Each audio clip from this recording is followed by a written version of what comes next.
Well, hello there. How is everyone? I hope you are all well. I would tell you what day it is, but I can't remember. Oh, yeah, it's Thursday. Live tonight. It is the Christmas roundup of 2023. We're going to have some eggnog and we're going to talk about everything that we've spoken about over the last 12 months. So if you can make it, that would be absolutely amazing. Not as amazing as you look, by the way, because you are looking amazing. That Christmas glow is building day by day. So let's get straight into some meat and potatoes. As I'm going to touch on very quickly before we get into the point of today, after a discussion that I had yesterday with a member of law enforcement here in the UK. But Georgian Alan Kayla. For those of you who don't know, this was the other Idaho 4 case. This was the guy who went in and executed another family. After law enforcement basically failed to take to task an issue, and Majorjan felt that his children were in danger, and he took it a bit far. But extenuating circumstances and all that, some may say. But he originally pled not guilty to murder in the first degree. He waived his right to a preliminary hearing.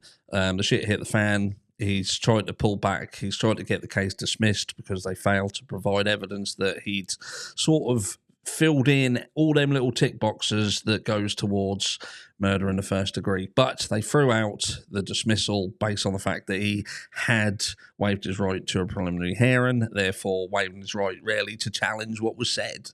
But what they have done is they've reduced. He's took some plea deal, it would seem. He's pleaded guilty to murder in the second degree, and he will go into court for sentencing on the 25th of March 2024. And here's the document just to show that. I'll try not to move that screen and move this one. So murder in the second degree times 4. And yes, he's going to appear in court on the 25th of March at 1 p.m. And he is looking at 10 to life. And they have said that he had to tick off on this as well, that he understands that they can all run sort of side by side or one after another, the concurrent or whatever. So he could be in prison, jail for a long-ass time. But it is what it is. It's just a pity that law enforcement failed to do what they should have done, and this perhaps could have been avoided. But there we go. So anyway, what have I brought you here for? Because yesterday I had a conversation with a member of law enforcement here in the UK. I know several members of law enforcement, and we was talking about this case, going through some information, going through the court documentation and, what is there to get a perspective of someone who is smarter than I am. And one of the main things that they pointed out was the fact that the timing of this incident seemed, in his opinion, was that Brian Koberger, if he's the guy who did this, and we're following kind of this specific timeline, and everybody doing what they were doing, they were all doing different things, and they all descended back on the house. He felt, and again, this is just his opinion, that someone was either tipping him off or he had surveillance on the property, or whoever was doing this crime, whoever did it, was either surveilling this property or they were being tipped off.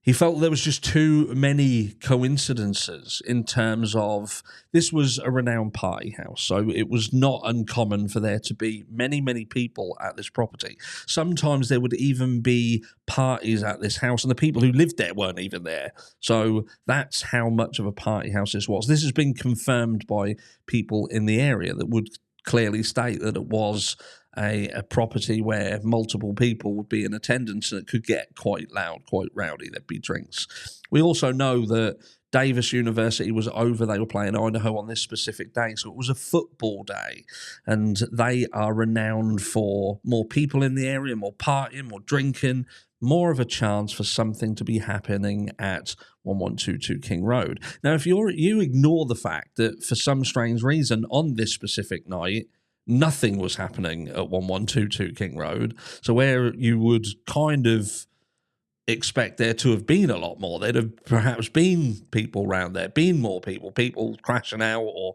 whatever. But on this specific night, that wasn't the case. Ignore that. But we have touched on it multiple times that Brian Koberger or whoever did this had entered into this house seemingly at quite a great risk, unless they had prior knowledge of what was going on in the house. It just makes you wonder, and I have, like I say, we have touched on this again, but it was good to hear someone from this law enforcement background who feels as though it's just not all clear cut. And it kind of led me to believe there must be something else, where people turn around and they say, but they've got to have more. They've got to have more, because if you just have this, there are too many questions. There are too many missing pieces. And again, in his opinion, there wasn't enough there to formally charged. Now, our legal system works very differently. We don't have preliminary hearings. What happens is the law enforcement, the station with which are dealing with the criminal, they gain all the information and they send that off to the Crown Prosecution Service. They will look at it, and then they will look at what the percentage is likely to be in terms of a conviction. If it goes above a certain thing, they will allow the person to be charged with that crime, and it will go on to court. So a little bit different than the US judicial system. But he felt that what was contained within that PCA alone wouldn't have been enough for the Crown Prosecution Service in the UK to have gone forward with an arrest and to be charged. There's just too many things missing.